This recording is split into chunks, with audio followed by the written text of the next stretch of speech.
কোনো এজন মহান ব্যক্তিয়ে কৈছিলে ভগৱানে সেইটোৱে নকৰে যিটো আপোনাৰ ভাল লাগে, সেইটো কৰে যিটো আপোনাৰ বাবে ভাল হয়। সকলো অসমবাসীলৈ মোৰ আন্তৰিক শুভেচ্ছা থাকিলে BS মটিভেশ্যনেল এছামিজ চেনেলটোলৈ সকলোকে স্বাগতম জনালো। আপোনালোকৰ বাবে এটা সৰু গল্প লৈ আহিছো, নিশ্চয় আপোনালোকৰ ভাল লাগিব আশা কৰোঁ। এজন ব্যৱসায় কৰা ব্যক্তিৰ কথা। সি সকলো সময়তে ভগৱানক ধন্যবাদ জনায় আৰু ব্যৱসায় আৰম্ভ কৰোঁতেও ভগৱানক ধন্যবাদ জনায়। ব্যৱসায়ত ওলাই যাওঁতেও তেওঁ ভগৱানক ভক্তি কৰিয়ে ওলাই যায় আৰু উভতি আহোঁতেও ভক্তি কৰিয়ে আহে। সকলো সময়তে ভগৱানৰ আশীৰ্বাদ বুলি মানি লয়। তেতিয়া কেতিয়াবা বেয়া হলেও ভাবি লয় নাজানো ভগৱানে কি কৰি আছে। ব্যৱসায় ব্যক্তিজনৰ ব্যৱসায় এবছৰমানৰ পৰা তেনে বিশেষ ভাল নহয়। তেতিয়া সি মনতে সিদ্ধান্ত কৰিলে মই বেলেগ জব কৰিব লাগিব আৰু গম পালে সি জবৰ বাবে পোষ্ট খালী হৈ আছে। সি লগ ধৰিব গলে কথা পাতিলে। মেনেজাৰজনে ক'লে তোমাৰ ফোন নম্বৰটো দিয়ক, মই ইণ্টাৰভিউৰ বাবে ফোন কৰিম। ব্যক্তিজনে উভতি আহিলে ফোন নম্বৰটো দি। 3 দিন মান পাছত ব্যৱসায় ব্যক্তিজনলৈ ফোন আহিলে আৰু নেক্সট দিন সি ইণ্টাৰভিউ দিবলৈ যাব।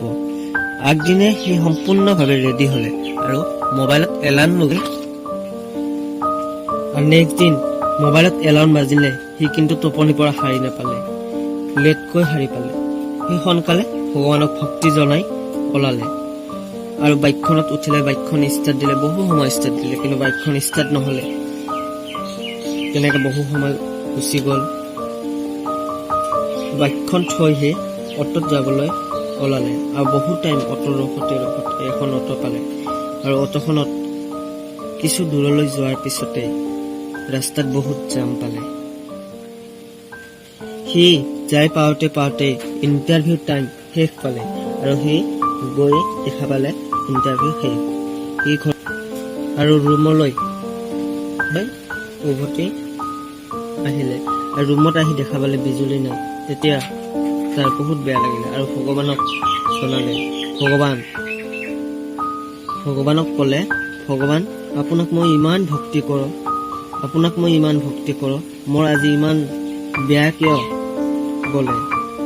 সি তেনেকে কৈ হেনে বহি থাকিলে আৰু কিছু সময়ৰ পিছত টোপনি আহিলে আৰু সপোনত ক'লে তোমাৰ ভালৰ বাবে বাইকখন বেয়া হোৱাৰ বাবে তোমাৰ ৰাস্তাত এক্সিডেণ্ট নহলে আৰু ৰাস্তাত জাম হোৱাৰ বাবে সেই মেনেজাৰ জন তুমি যোনটো ভাবি আছা সি মেনেজাৰ নহয়, এজন দুৰ্দান্ত তোমাৰ পৰা পইচা খুজিল হয়। আৰু ৰুমত আহি তুমি দেখা পালা বিদ্যুৎ নাই।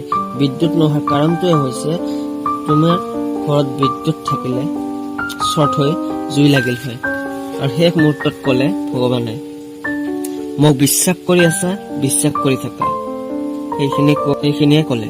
আৰু কিছু সময়ৰ পিছত ব্যৱসায় ব্যক্তিজনৰ টোপনি খুলিলে। ধন্যবাদ। জয় আই অসম। যদি ভিডিঅ'টো ভাল লাগে লাইক কৰক, ছাবস্ক্ৰাইব কৰক আৰু বেল আইকনটো প্ৰেছ কৰি দিয়ক। জয় আই।